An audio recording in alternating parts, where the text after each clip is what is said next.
Welcome. Thank you so much for your interest and for joining this session on telehealth peer support from research to practice. Today's session is presented by members of our team from Rutgers University, School of Health Professions, Department of Psychiatric Rehabilitation and Counseling Professions. My name is Amy Spagnolo, and I'm a faculty member in the Department of Psychiatric Rehabilitation and Counseling Professions. I also serve as the program director for the Academy of Peer Services, the training, testing, and tracking platform funded by the New York State Office of Mental Health, designed to support the certification of peer support specialists. I would like to introduce my two colleagues, Rita and Mariam, who will tell you a bit more about themselves. Thank you, Amy. My name is Rita Cronice. I'm an instructional designer and program coordinator for the Academy of Peer Services. And I'm a person with a lived experience of a major mental health condition myself. And so I do quite a bit of work with the peer community. Mariam? Hi, thank you, Rita. My name is Mariam Hussamuddin, and I am the end user support specialist for the Academy of Peer Services. I'm also a peer specialist for NIAPRIS, and I've been working in the field for over 36 years. This session details a research to practice initiative for adult learners engaging in professional development training online. The research initiative was designed to identify the competencies of telehealth peer support to create the online webinar-based training curriculum for peer support specialists. Peer support specialists are a specific segment of the behavioral healthcare workforce. Peer support is broadly defined as giving and receiving help founded on key principles of respect, shared responsibility, and mutual agreement of what is helpful. This is a major divergence from the medical model of traditional psychiatric rehabilitation treatment interventions. Peer support is provided by certified or credentialed peer support specialists who share the lived experience of being diagnosed with a mental illness and use that experience to inspire hope for recovery in others. Due to the COVID-19 pandemic and resulting stay-at-home orders, peer support specialists, like many professional behavioral healthcare workers, were required to provide services using virtual, digital, or telephonic methods. Widely delivered by webcasting platforms or the telephone, these peer-delivered services became known as telehealth peer support, ThPS. Despite the proliferation of telehealth peer support, the competencies of this service were not determined, and free open source training was not available.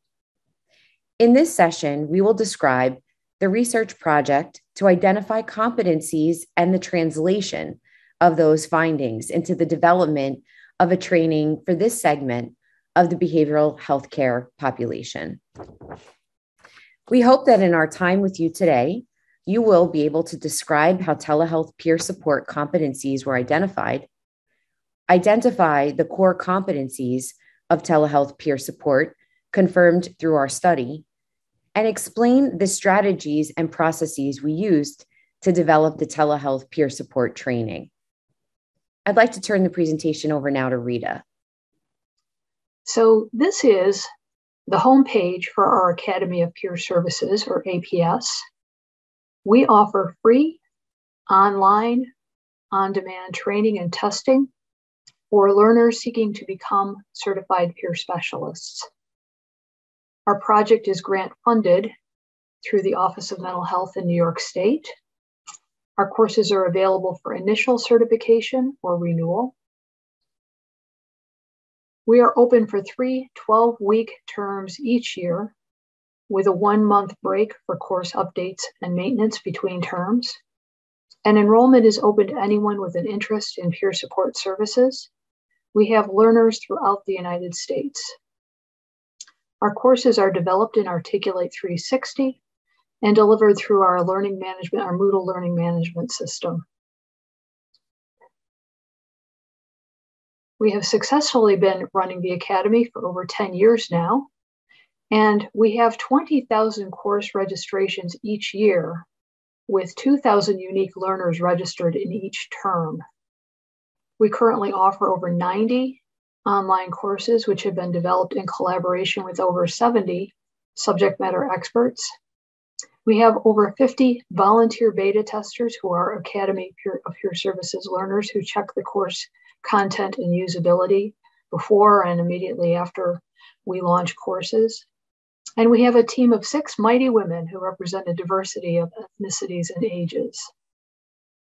All of our courses are open source. That means that we put no proprietary information on the Academy. Our courses are self-contained, online, and on demand. And the core courses are available 24/7 during the 3 open terms. Our continuing education courses are available year-round. Our courses are free of charge to our learners. And with that, I'll turn it over to Amy. Thanks so much, Rita. I'd like to take us now through the research process and protocol, as well as the findings from the study. Then Rita will describe study results, universal design for learning, and instructional design strategies for adults were employed to create the 6-session telehealth peer support training. The basis for this research came from the Telehealth Peer Support Survey for peer support specialists and the companion survey, the Telehealth Peer Support Survey for managers and supervisors of peer support services. These 2 surveys were developed using the Delphi method for survey construction. In round 1 of the Delphi process, our funder convened a group of stakeholders to address the potential digital divide among members of the peer support specialist workforce during the winter of 2020. As a result of those preliminary discussions, a list of broad topics related to the training areas for telehealth peer support competency development requiring further investigation was generated.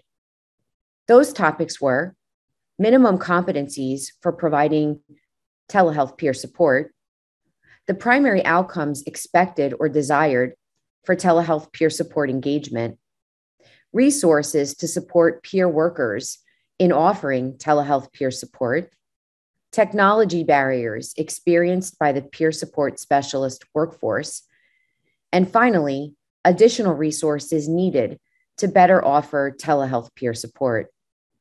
These topical areas were then used to develop competency statements by the research team. The stakeholder group reviewed those areas, made additional comments and edits, and additional rounds of review were conducted with other stakeholder groups until we came to consensus.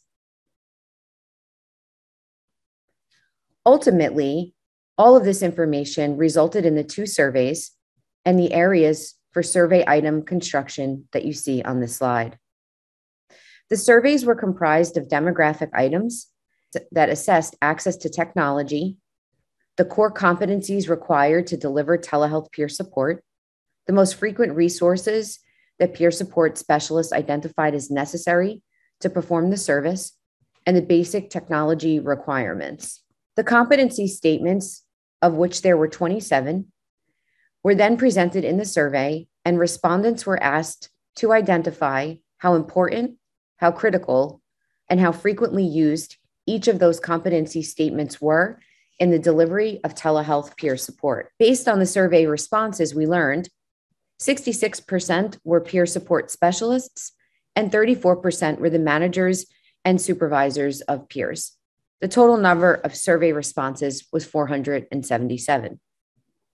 The number of peer support specialists that responded represented about 10% of the total number of certified peer support specialists in the state, 2,900. Of those responses, individuals noted that about a quarter of them needed access to technology.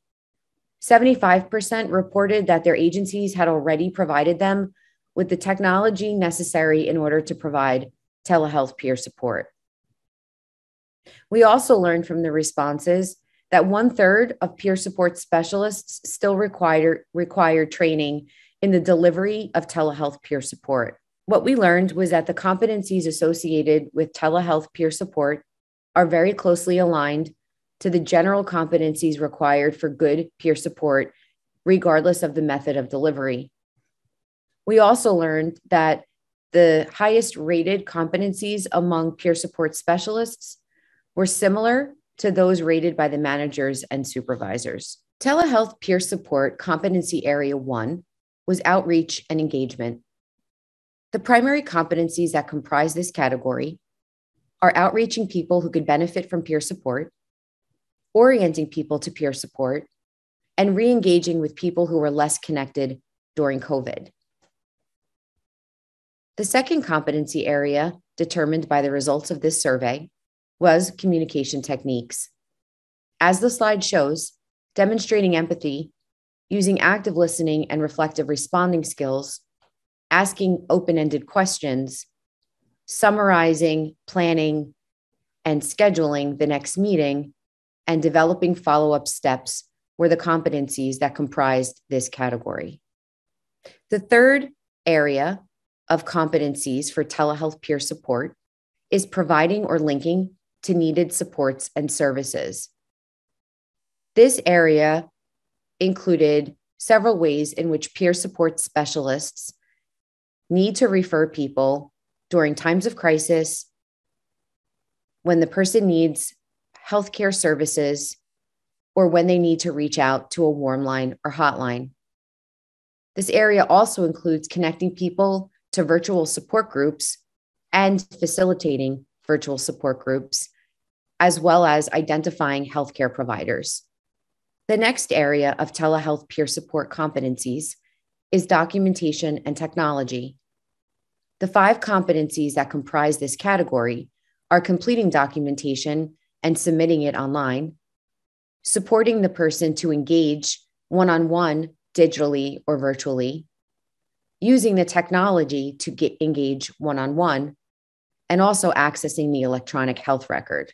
Finally, the last category of competencies for telehealth peer support identified in this research project were under the category of wellness promotion and health literacy. The 3 competencies are providing health information, teaching others how to access health information, and teaching health promotion skills. The competency statements that we just reviewed were ranked as the highest on importance, criticality, and frequency.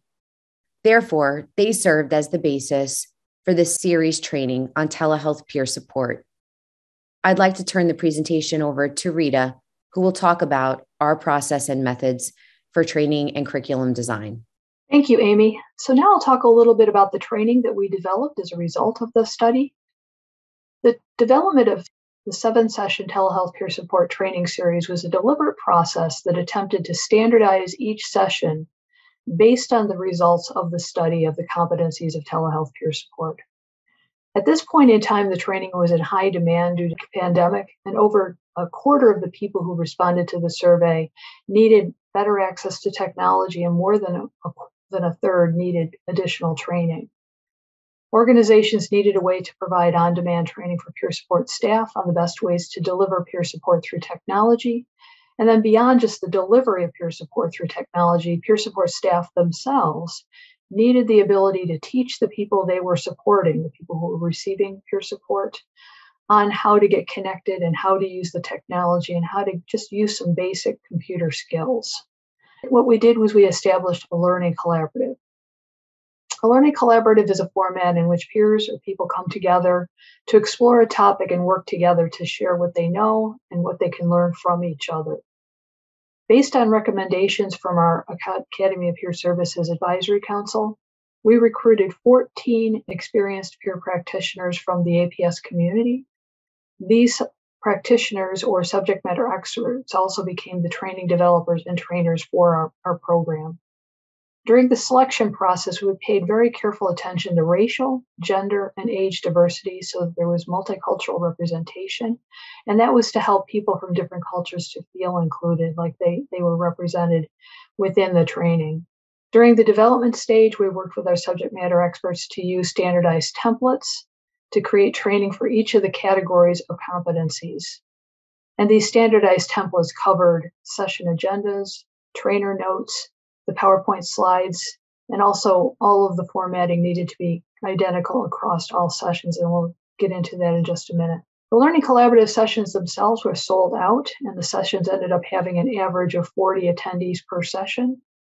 The trainings were delivered through Zoom, recorded, and then translated to open source online self-paced modules as our standard for the Academy of Peer Services. And these are created in Articulate Storyline 360 and hosted on our learning management system, which is Moodle.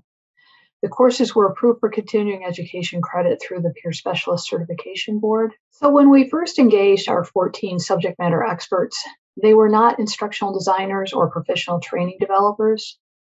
Establishing a curriculum design template and consistent online training development tools was an essential part of engaging these non-training peer support practitioners into the design process. And this is just a quick view of the curriculum design template. We worked with the subject matter experts to develop goals and objectives, the course content, the breakout session instructions, the resources, and a quiz which was required for continuing education. So again, the intent behind these standardized materials was beyond just creating consistency. It was to ensure that the materials could later be adapted and used by organizations and agencies that wanted to pick the training up and expand it for their own purposes, customizing it to the needs of their own organization. The curriculum design across the 7 sessions included short presentations given by each of the training teams, followed by the interactive breakout sessions in which the participants would discuss what they had learned in those presentations. They would either discuss things, they would try things out, they would practice skills, they would do a lot of different things within the sessions that would further enhance their ability to be able to use what they had learned on the job. Following the small breakout sessions, participants would return to the large group for a debrief session, and that's where the whole group talked together about what they had each individually learned in their small groups and bring it together so that everybody learned a little bit from what each of the individual groups had practiced. So these session elements would be captured in the curriculum design document, along with the resources for accessing information that was shared in the session, and just for the planning purposes, the quiz for the session. So the designers, the trainers, and course developers needed to come up with quiz questions that could be used later when these were converted into online learning. And of course, they would be able to use that quiz and what they had learned to demonstrate completion of the learning objectives once the recorded session was converted to an online course. So this is just a quick glimpse at the standardized script or agenda that we worked with the subject matter experts to develop when they were creating their presentation and their instructions for the interactive elements.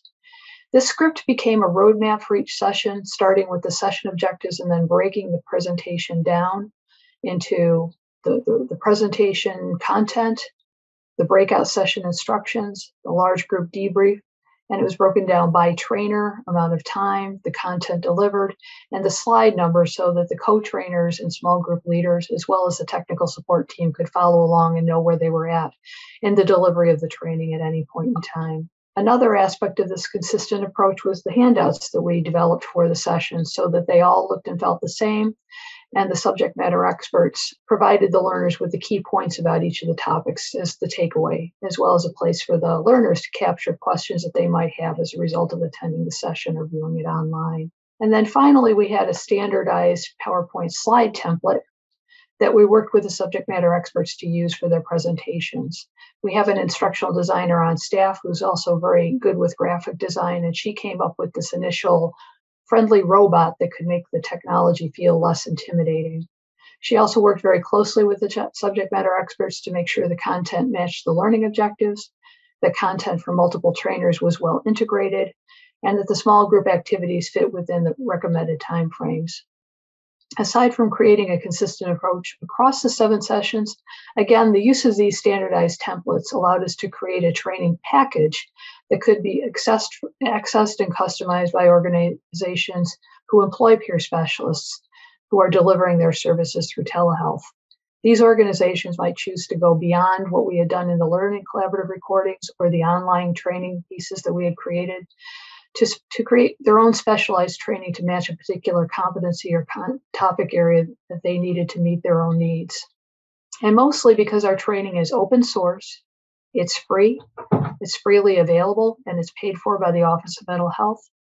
The ability for people to pick it up and customize it to meet their own needs was one of the real strengths of our approach.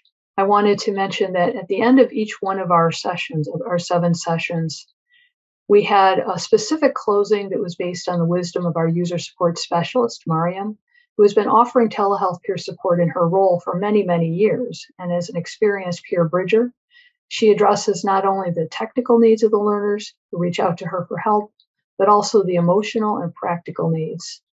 In providing a summary for each of the learning collaborative sessions, she also provided a way for the learners to deepen and enrich what they had learned in each one of those sessions. So with that, I'd like to end this session and turn it over for just a few words of wisdom from Mariam Hussamuddin. Thank you. As I listened to this presentation review of APS and enhanced telehealth peer support, I realized that I've been in some way involved from almost the beginning.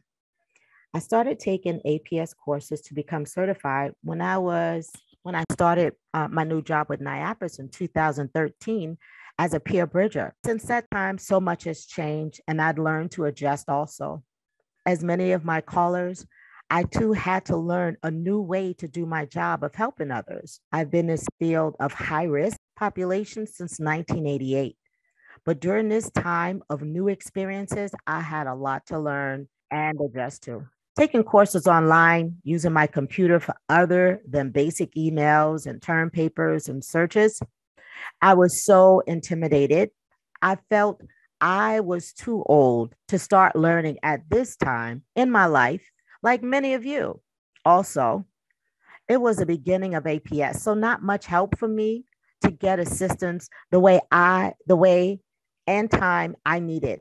Not to mention, I took my courses at 2 a.m. after work, school, and children. Business was done. So when a caller reaches out to me, I take all my years of work experiences and my needs as a learner into the APS support staff position you see and experience today. I hope to continue to support you all and callers with my best. Thank you so much. Thank you so much, Mariam. We really appreciate your wisdom, as we always have in each one of these sessions. So in summary, I just wanted to talk about research to practice. This session was about how we studied the competencies of peer support through telehealth delivery, and took those competencies and created a format for that to be put into an online learning collaborative training program. So using the learning collaborative format in which experienced practitioners come together and learn with each other and share information with each other and go into a practice session and then share what they've learned in practice.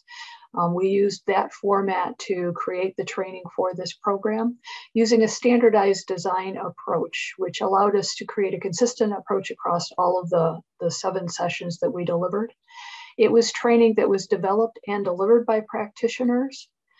And it was done in a format where it was 1/3 lecture, 1/3 breakout session, and 1/3 debrief session following the breakouts where people had a chance to practice the skills that they were learning.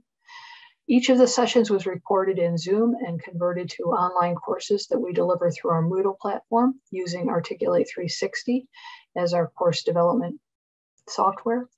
And the courses were approved for credit through our New York Peer Specialist Certification Board.